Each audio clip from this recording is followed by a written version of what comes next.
getting all those bad tastes out of my mouth and just being able to finish. And I feel like we just found a way. And I mean, at the end of the day, we just need one more point than them, and that's what we got, man. Just grateful.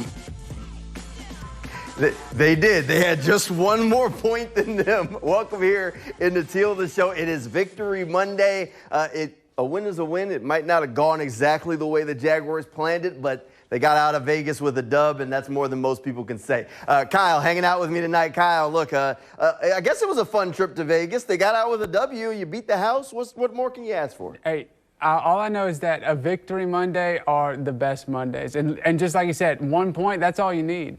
I'm just glad we're not talking about a tie today, because that's almost the same as a loss to me. So doesn't matter if you win by an inch or a mile. A win's a win. Yeah, no, but this was a big game, and they found a way to win.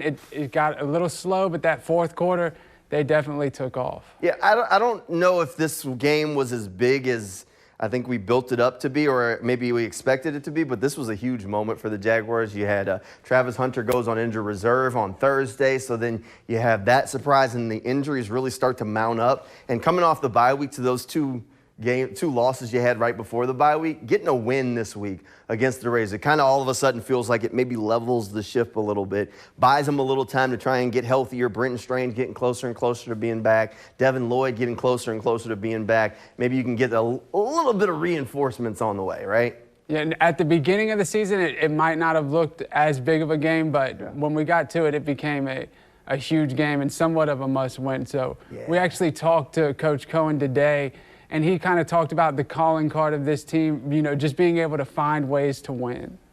Yeah, I think, look, you look around the league every week and you see crazy plays that kind of dictate outcomes and wild finishes, and there's part of luck. I mean, luck is a part of this game. And ultimately, the guys just keep sticking with it, right? And finding a way to stay in it and battle. And look, as you guys know, I mean, we rep batting balls down weekly, like all the time. So yeah, we got lucky because the guy was open, but also D Ham used a fundamental and technique in which, you know, we practice and rep and emphasize every week and made a play. So, you know, we're 4-1 in one-score games, and they're obviously, some of them are weird and wild and different and can be frustrating, but to come out with a win, I think Cam Little might have said it really well last night in his presser, is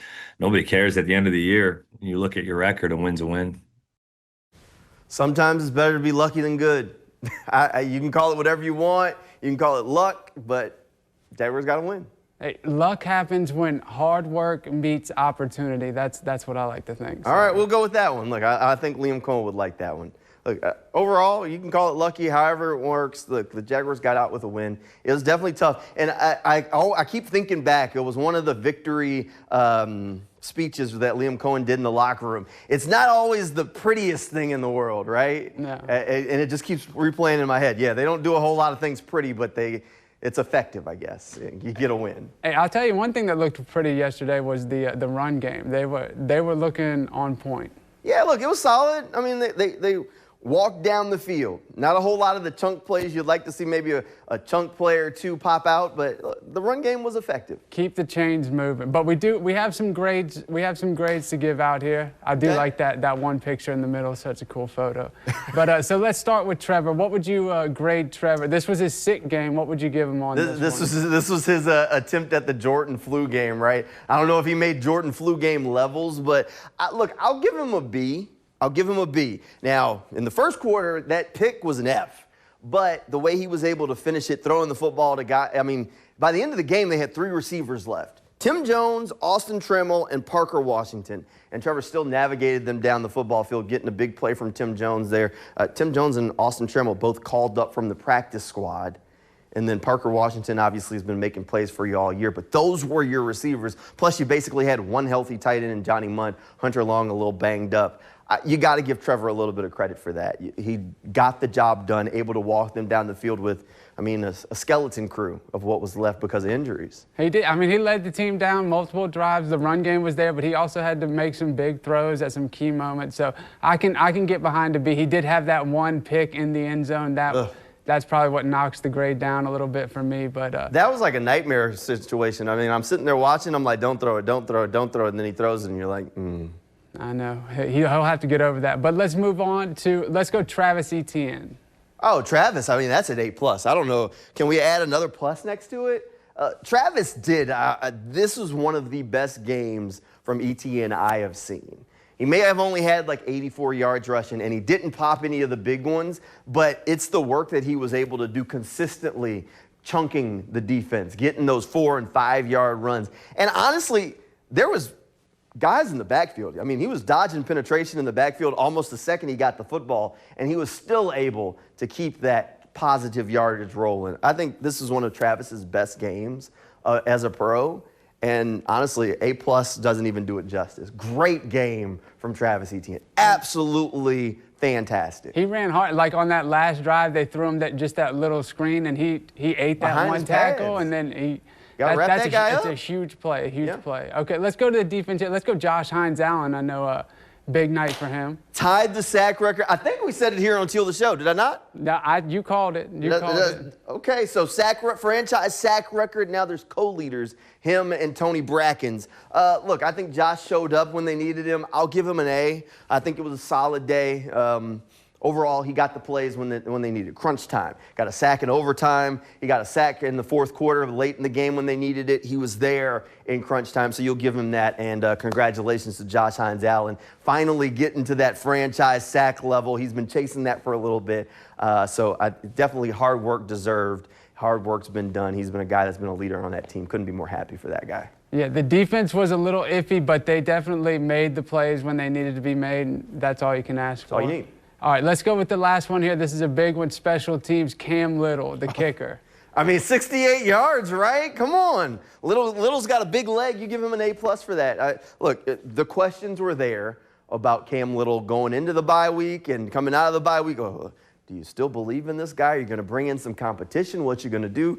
Heath Farwell, Liam Cohen both said, look, we believe in Cam Little. He's going to make some big kicks for us. And, you know, maybe we need to give him a gimme kick so he can get his mojo back, right? You like to see him get a short one. They tried him out there for his first field goal after the bye week, 68 yards. And what does he do? Drill it. And there was room to spare. I mean, it doesn't get too much better than that from Cam Little. I mean, guy's got a big leg. He was on the money, made both of his kicks, including an NFL record. That earns him a spot in Canton, Ohio. They're getting something from him. I don't know if it's the football, the shoes, the jersey. Something's going to be up there in Canton. And that, I mean, the second one was able to tie the game to force overtime. So that one's just as big as the other one. The first one, they said kind of, jump-started the momentum, and I believe him because it was a big kick. 68 yards. I mean, they were on the logo. Look at Liam's face in the picture. You can just tell how excited he is. He was happy that they made that kick. I think Cam Little was happy he made that kick. After a little bit of a struggle, missing a few, I know he was happy to see that one go through the uprights. The team was ecstatic. I know a lot of people were celebrating. So look, big kick for them, a record-breaking type of performance, but overall, a win. All right, we'll take a quick break here on Teal the Show. When we come back, we got a pretty good Duval dial-up as fans celebrate. We'll hear from one of our callers coming up right after this quick break. Hallelujah! Hallelujah! Hallelujah! Thank you, Leo Collins, for running the ball. Fisherman Bush Rich here, and I told you, if you run the ball, we win. We finally ran the ball. Guess what? 3rd and 6. Who cares? You got Alvin Jr. That went in shotgun with Jamal Lawrence, and he gets the first down. Who would have known that if you just ran the ball and listened to Bush Rich, you win? How are we running the ball? Hey, if we keep this up, we'll have the best three-back tandem. What Bush Rich told you we had, we'll have the best three-back tandem in NFL football. Man, I cannot wait until next weekend. We're going to keep running that ball, baby. Keep running that ball. Oh, keep running that ball. Look, when the running game's working, the running game's working. Hey, that's all. We talked about it last week. Get back to the winning formula, run the ball, take the ball away, and they ran the ball. And Bush Drive Rich is happy. We love getting calls from Bush Drive Rich because He does not disappoint. Hey, look, phone lines are always open. We want to hear from you, good, bad, ugly, everything in between. You can give us a call on Duval dial-up. That's 904-391-3661. Tell us how you're feeling about the Jaguars going into the Houston Texans game. Call us after the Texans game. Tell us how you're feeling about the result from it. We want to hear from you, and you might hear yourself right here on Teal the Show or in another one of our programs around here on Channel 4. So, this is still going to be a busy week. Maybe before the Texans game, the Jaguars have a long injury list, so we kind of keep tabs on who's healthy.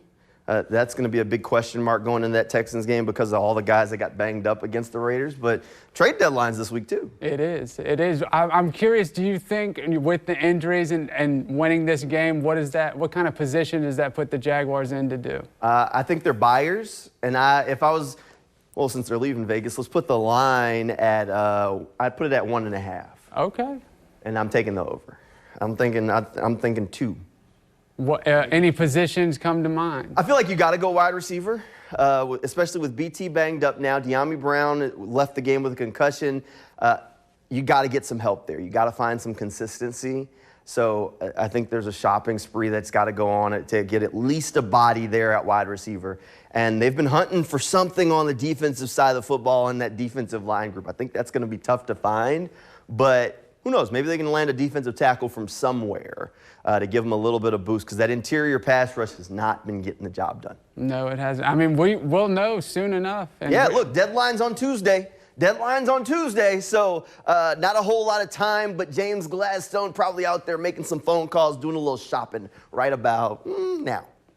Hey, I'd love to see him add a couple new players. That would not be bad. Hey, look, we'll see. Look, overall, it's going to be a race for the AFC South, and the Jaguars are buckling up and ready for it. The Colts got a loss on Sunday, so that should put the Jaguars right back in the thick of things, which will make this fun. So, hey, we appreciate you spending some of your Monday night with us here on Teal the Show. We'll be back here 11:20 Friday night. Come hang out with us. We'll be talking about what the Jaguars got to do to land a win against the Houston Texans. Good night, everybody, and go Jags.